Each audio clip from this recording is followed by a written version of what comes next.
നമസ്കാരം, മലയാളി വാർത്തയിലേക്ക് സ്വാഗതം. ഒക്ടോബർ 7 മുതൽ ഉണ്ടായ ഇസ്രയേൽ ഹമാസ് യുദ്ധം ഗാസയിൽ സൃഷ്ടിച്ചത് 37 ദശലക്ഷം ടൺ അവശിഷ്ടങ്ങൾ എന്ന റിപ്പോർട്ടുകളാണ് ഇപ്പോൾ പുറത്തുവരുന്നത്. പൊട്ടാത്ത ബോംബുകൾ ഉൾപ്പെടെ അവശിഷ്ടങ്ങൾക്കിടയിൽ തുടരുന്നുണ്ടെന്നും ഇവ നീക്കം ചെയ്യാനായി 1 ദശാബ്ദത്തിലധികം സമയം ആവശ്യമായി വന്നേക്കുമെന്നുമാണ് ഐക്യരാഷ്ട്രസഭയുടെ മുതിർന്ന ഉദ്യോഗസ്ഥൻ വ്യക്തമാക്കുന്നത്. യുദ്ധം 7 മാസത്തോടടുക്കുമ്പോൾ ഗാസിൽ 1 ചതുരശ്ര മീറ്ററിനുള്ളിൽ തന്നെ ശരാശരി 300 കിലോഗ്രാം അവശിഷ്ടങ്ങൾ ഉണ്ടെന്നാണ് ഇറാഖിന്റെ മുൻ United national mine action service തലവനായ പെഹർ ലോദമാർ പറയുന്നത്. 100 ട്രക്കുകൾ ഉപയോഗിക്കുകയാണെങ്കിൽ പോലും അവശിഷ്ടങ്ങൾ നീക്കം ചെയ്യാൻ 14 വർഷം എടുത്തേക്കുമെന്നും ലോദമാർ കൂട്ടിച്ചേർത്തു. ഗാസയിൽ തകർന്ന കെട്ടിടങ്ങളിൽ 65% പാർപ്പിടങ്ങളാണെന്നാണ് ലോദമാറിന്റെ കണ്ടെത്തൽ. അവശിഷ്ടങ്ങൾ നീക്കം ചെയ്യുന്നതും കെട്ടിടങ്ങൾ പുനർനിർമ്മിക്കുന്നതുമെല്ലാം അപകടകരമായ കാര്യമാണ്. തകർന്ന കെട്ടിടങ്ങൾക്കുള്ളിൽ ഷെല്ലുകളും മിസൈലുകളും മറ്റു ആയുധങ്ങളും ഉണ്ടാകാം. തൊടുത്തവയിൽ ഏകദേശം 10% ആയുധങ്ങളും പൊട്ടിത്തെറിച്ചിട്ടുണ്ടാവില്ല. ബോംബുകൾ നിർവീര്യമാക്കുന്ന സംഘത്തിന്റെ സഹായമില്ലാതെ അവശിഷ്ടങ്ങൾ നീക്കം ചെയ്യാനും സാധിക്കില്ലെന്ന് ലോദമാർ വ്യക്തമാക്കി.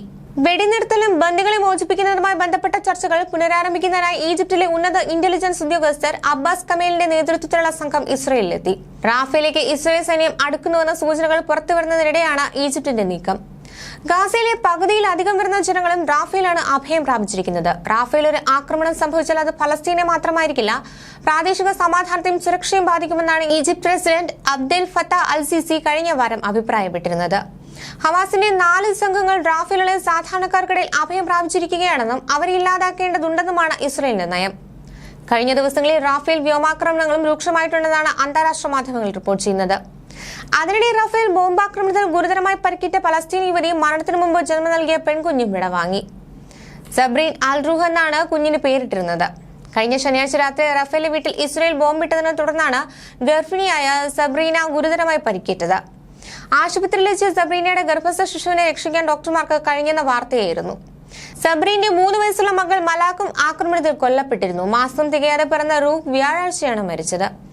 ഗാസയിൽ ഇസ്രയേൽ ആക്രമണത്തിൽ ഇതുവരെ 34,356 പേരാണ് കൊല്ലപ്പെട്ടത്. 77,368 പേർക്ക് പരിക്കേറ്റു.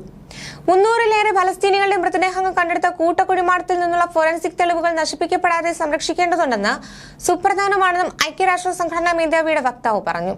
ബൈഡൻ ഭരണകൂടത്തിന്റെ ഗാസ നയത്തിൽ പ്രതിഷേധിച്ച് US സ്റ്റേറ്റ് ഡിപ്പാർട്ട്മെന്റ് ഹലാ റഹാരി രാജിവെച്ചു. ബന്ദികളെ അടിയന്തരമായി വിട്ടയക്കണമെന്ന 18 രാജ്യങ്ങളെ അഭ്യർത്ഥന ഹമാസ് തള്ളി. ഗാസയിൽ അടിയന്തര വെടിനിർത്തൽ വേണമെന്ന ആവശ്യം ഈ രാജ്യങ്ങൾ പരിഗണിച്ചില്ലെന്നും കുറ്റപ്പെടുത്തി. ഗാസയിലെ ഇസ്രയേൽ ആക്രമണം മൂലമുണ്ടായ കെട്ടിടാവശിഷ്ടങ്ങളും പൊട്ടാത്ത ബോംബുകളും നീക്കം ചെയ്യാൻ കുറഞ്ഞത് 14 വർഷം എടുക്കുമെന്നാണ് ഐക്യരാഷ്ട്ര സംഘടനാ ഏജൻസി അറിയിക്കുന്നത്.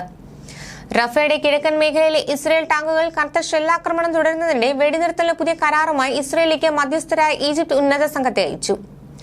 രാജ്യാന്തര സമ്മർദ്ദം അവഗണിച്ച് റഫയിലേക്ക് ഉടൻ സൈനിക നീക്കം ഉണ്ടാക്കുമെന്ന സൂചന ശക്തമാണ്.